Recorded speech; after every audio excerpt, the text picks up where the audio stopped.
कहानी अच्छी लगे तो कहानी को लाइक करें, कमेंट करें, शेयर करें, हमारे चैनल को सब्सक्राइब कर लें। साथ ही रेगुलर अपडेट पाने के लिए बेल आइकन को जरूर दबा लें।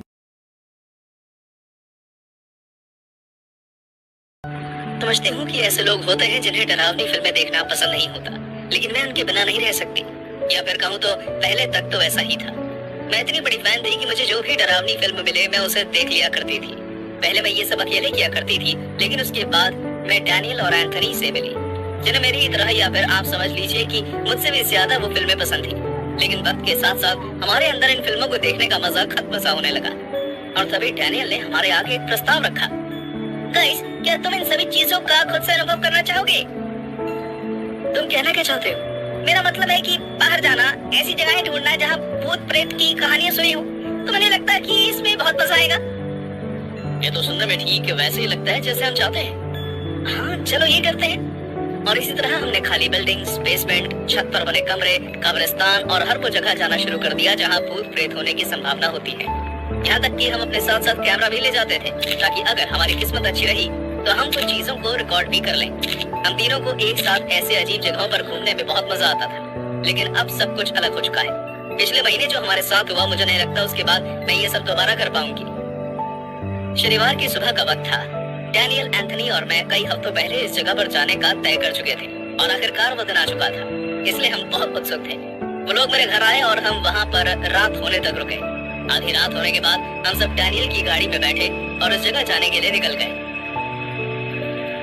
हम बस वहाँ पहुँच ही गए हैं। ऐसा कहने के कुछ ही मिनट बाद मेरे दोस्त ने अपनी गाड़ी धीरे कर दी और आखिरकार अपनी गाड़ी हाईवे के साइड पर जंगलों के पास लगा दी। जैसे ही हम सब बाहर निकले, हमने अपने अपने बैग टांगे, फ्लैश लाइट उठाई और जंगल के अंदर चलने लगे।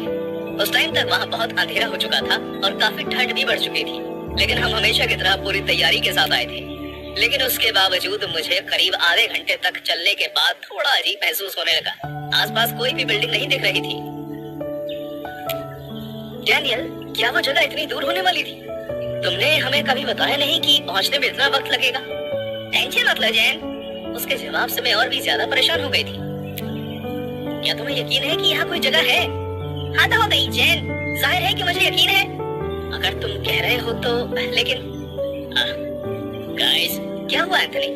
मैं अपने दोस्त को देखने के लिए पीछे मुड़ी। वो अपने बैग में बहुत ही बेसब्री से कुछ ढूंढ रहा था। मैं कैमरा नहीं लाया। क्या तुम लाए हो? मुझे यकीन है कि हमने तुम्हें लाने को कहा था।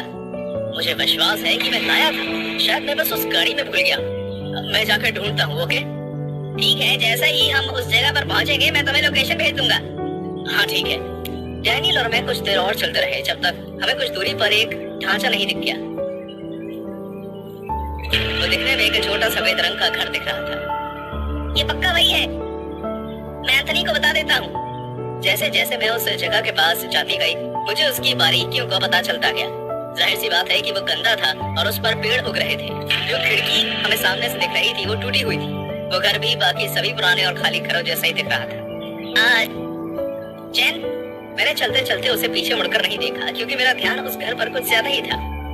हाँ रुको, सुनो, एंथनी के पास मेरा मैसेज नहीं जा रहा। क्या? देखो। मेरे दोस्त ने मुझे अपना सेलफोन दिखाया और जो वो कह रहा था उसका सबूत ठीक मेरे सामने था, लेकिन मुझे नहीं लगा कि इसमें चिंता करने की कोई बात है, इसलिए मैं वापस मुड़कर घर को देखने लगी।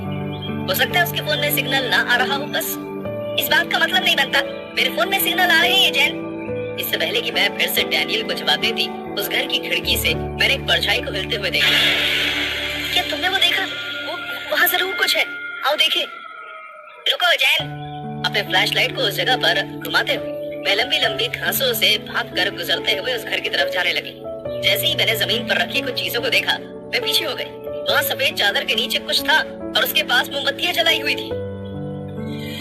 ये क्या बात? मेरा दिल जोर जोर से धड़कने लगा। कुछ ही सेकंड्स के अंदर उस जगह की परिस्थिति बदल गई थी। वो कोई असाधारण घटना नहीं थी, बल्कि वहाँ कुछ बहुत ही बुरा होने वाला था। मैं उस घर से कुछ इंच की दूरी पर खड़ी थी और मैंने अचानक अपने कंधे पर किसी का हाथ महसूस किया और मैं खुद को संभाल नहीं पाई और चिल्लाई। ये क्या था? क्या मैंने तुम्हें डरा दिया जैन? जब मुझे पता चला कि वो डैनियल था, तब भी मुझे विश्वास नहीं हुआ। यहाँ तक कि अब मुझे और डर लगने लगा, क्योंकि मैंने चिल्लाकर वहाँ शोर मचा दिया था। जल्द ही मैं डर के मारे जोर जोर से सांसें लेने लगी। इसलिए मैंने अपना मुंह बंद कर लिया। जैन, क्या हुआ? यहाँ कुछ है। मेरा दोस्त उस जगह के करीब जाने लगा। जैसे वो पीछे हुआ, मैं समझ गई कि उसने भी देख लिया। Oh my God! चलो यहाँ से चले डैनियल। रुको, क्या पता किसी को मदद की जरूरत हो। हमें फौरन पुलिस को खबर कर देनी चाहिए। मैंने उसे अपनी पैंट्स की एक जेब से फोन निकालते हुए देखा, लेकिन उसने कुछ ही सेकंड्स में उसे वापस रख दिया। मेरे फोन में सिग्नल नहीं आ रहा है। मेरे दोस्त उस घर के और करीब जाने लगा। रुको, ये तुम क्या कर रहे हो? तुम यहीं रुको। मैं बस देख कर आता हूँ कि आखिर उसके नीचे क्या है, फिर हम यहाँ से चलेंगे। मैं उसे रोक नहीं पाई। मैं बस डैनियल को उस कमरे के अंदर जाते हुए देखती रही। वो अपना एक हाथ सफेद चादर के पास ले गया, लेकिन इससे पहले कि वो उस चादर को हटा पाता, एक शख्स हमारे सामने आ गया। वो एक मुस्कुराती हुई औरत। वो जवान नहीं लग रही थी, लेकिन वो बूढ़ी भी नहीं लग रही थी। उसके बाल बहुत ही लंबे थे और उसने सफेद कपड़े पहने हुए थे। हाय, तब तक डैनियल ने उस औरत को देख लिया था। क्या तुम्हें पसंद आया जो मैंने किया है? ये बहुत अच्छा दिखता है ना? मुझे यकीन है ये काम कर जाएगा। क्या मतलब है तुम्हारा? क्या ये?